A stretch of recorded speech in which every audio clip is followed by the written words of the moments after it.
नमस्कार दोस्तों, मैं अंकुर उपाध्याय स्वागत करता हूं आप सभी का आपके अपने YouTube channel share market analysis में। दोस्तों यहाँ पे आप सभी के साथ बात करूंगा ट्राइडेंट के स्टॉक के बारे में। पहले कंपनी के 20 मई को रिजल्ट्स आने वाले थे, जिसकी डेट आगे की तरफ कंपनी ने पोस्टपोन कर दी है। अब कंपनी अपने क्वार्टर 4 के जो नंबर्स है वो 24 मई को अपडेट देगी, 24 मई को पेश करेगी। एंड रिजल्ट्स के साथ साथ कंपनी की बोर्ड मीटिंग है डिविडेंड को लेकर भी, तो डिविडेंड भी आता हुआ दिखेगा आपको। सबसे पहले तो मैं आपको बता दूं डिविडेंड प्रीवियस हिस्ट्री क्या कह रही है कि कितना डिविडेंड आ सकता है। And most of that company अपने रिजल्ट से पहले काफी ज्यादा वॉलेटाइल होते हुए दिख रहा है स्टॉक। अब इस वॉलेटिलिटी में आपको कैसे काम करना चाहिए, क्या ये खरीदने के मौके हैं या फिर प्रॉफिट बुक कर लें, इसी के बारे में समझने की कोशिश करते हैं।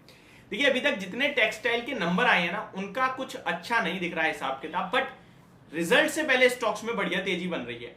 एक चीज जो डिफरेंट है बाकी के टेक्सटाइल स्टॉक्स में और ट्राइडेंट के इस शेयर में, वो ये है कि बाकी के स्टॉक्स के जो अपडेट थे वो मैंने नहीं देखे थे, ट्राइडेंट के अपडेट मैंने जरूर देखे थे। शानदार और तगड़े अपडेट आए थे क्वार्टर 4 के, और उस अपडेट के बाद शेयर का प्राइस भी 6% भागा था।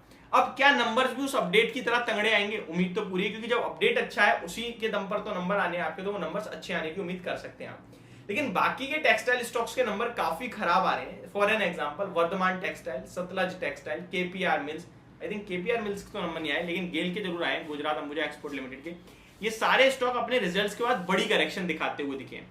अब ट्राइडेंट का नंबर आने वाला है, क्या ये गिरेगा? देखिए ये तो हमें नहीं पता कि गिरेगा नहीं गिरेगा, हमें इतना पता है कि अपडेट आया था वो अच्छा है, ठीक है। प्लस कंपनी रिजल्ट्स के साथ साथ डिविडेंड भी देने वाली है, और डिविडेंड का जो प्रीवियस हिस्ट्री कह रही है वो ये कह रहा है कि डिविडेंड कंपनी ऑलमोस्ट 36 पैसे पर शेयर का डिविडेंड बांटते हुए आई है। पहले का इतिहास जो बता रहा है, मैं आपके साथ रिपीट करता हूं एक बार। 25 सबसे पहले बात करें तो 2020 27 फरवरी को कंपनी ने इंटर्म डिविडेंड दिया था, जो कि 18 पैसे पर शेयर था। उसके बाद 25 मई को 2021 में दिया, जो कि 36 पैसे पर शेयर था। फिर 2021 में एक और बार इंटर्म डिविडेंड आया, जो कि आपके लिए 28 अक्टूबर को था, 36 पैसे पर शेयर। फिर 18 अगस्त 2022 36 पैसे पर शेयर। एंड अब 1 जून जो कि रिकॉर्ड एक्स डेट तय कर दी गई है कंपनी की तरफ से, इस बार कितना डिविडेंड आएगा तो आप अनुमान लगा के चल सकते हैं 30 से 36 पैसे के बीच में आ सकता है, या फिर थोड़ा इसी के आसपास 20 पैसे, 40 पैसे, 36 पैसे, इसी के आसपास आपको डिविडेंड आते हुए दिख सकता है। तो कोई खास या ज्यादा बड़े डिविडेंड की उम्मीद तो मुझे नहीं लगता आपको करनी चाहिए, और पर्टिकुलरली मुझे भी नहीं करनी चाहिए। मतलब कि मैं आपके साथ शेयर करूं कि भाई बड़ा डिविडेंड आएगा, इस तरीके से कोई शेयर नहीं करना चाहिए। डिस्क्लेमर ये, मेरे पास ये स्टॉक है नहीं, कहीं आप सोचो कि डिविडेंड का उम्मीद मैं कर रहा हूं तो शायद मेरे पास भी होगा, ऐसा कुछ नहीं है। अब ट्राइडेंट की बात करें तो स्टॉक की प्राइस बिहेवियर में काफी ज्यादा एक्शन हुआ है। देखिए स्टॉक का प्राइस लगभग एक हफ्ते में आपके लिए 6% के रिटर्न दे रहा है, लेकिन एक महीने की बात करूं तो ऑलमोस्ट ये स्टॉक 10% के रिटर्न देता हुआ दिखा है। 3 महीने के लॉस से देखेंगे ना आप तो लगभग 35% चला गया है स्टॉक ऊपर। 25 रुपए से देखा जाए तो 34 रुपए पे आ गया, जो कि 35% होते हैं। अब इस स्टॉक में अगर किसी के पास पोजीशन है उसको क्या करना चाहिए, और फ्रेश एंट्री एवरेजिंग की ये बात करते हैं। देखिए रिजल्ट्स मुझे लगता है कैसे आएंगे इसके बारे में नहीं सोचना चाहिए, हमें सिर्फ इतना पता होना चाहिए कि हमें क्या करना है।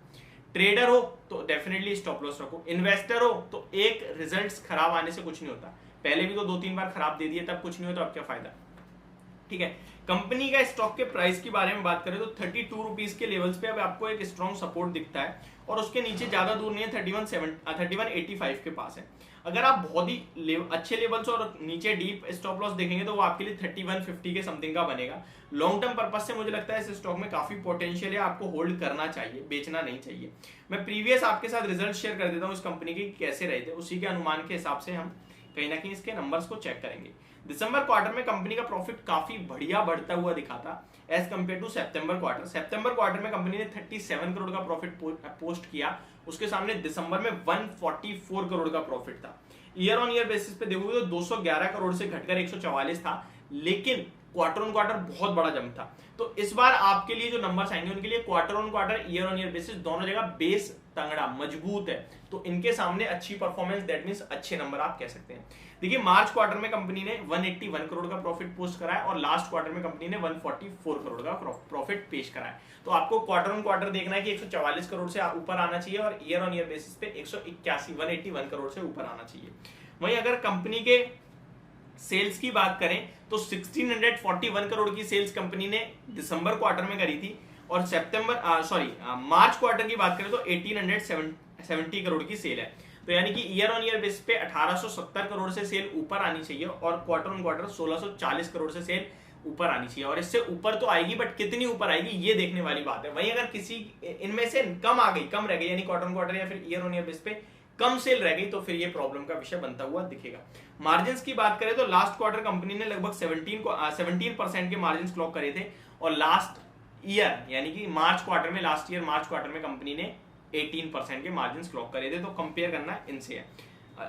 पिछले क्वार्टर के लिए बेस कमजोर था, लेकिन इस बार जो नंबर्स आएंगे इनके लिए बेस ऊपर है, तो उसके ऊपर परफॉर्मेंस आना बहुत इंपॉर्टेंट हो जाती है, और ऊपर आती है तो फिर अच्छे नंबर्स कहीं ना कहीं माने जाएंगे। मुझे पता है जितनी चीजें मैं बोल रहा हूँ ये बहुत ही कंफ्यूज कर रही होंगी आपको, क्योंकि स्क्रीन पे कुछ दिख नहीं रहा है, और ये सारी चीजें विदाउट स्क्रीन पे प्रेजेंटेशन के साथ अगर ना होना तो समझना बहुत मुश्किल हो जाता है। बट शायद अगर आप समझ रहे हो दैट मीन्स आपको मार्केट में पकड़ अच्छी है, नहीं समझ रहे हो तो उसमें आपको कोई फॉल्ट नहीं है, मेरी प्रॉब्लम है, मेरी गलती है।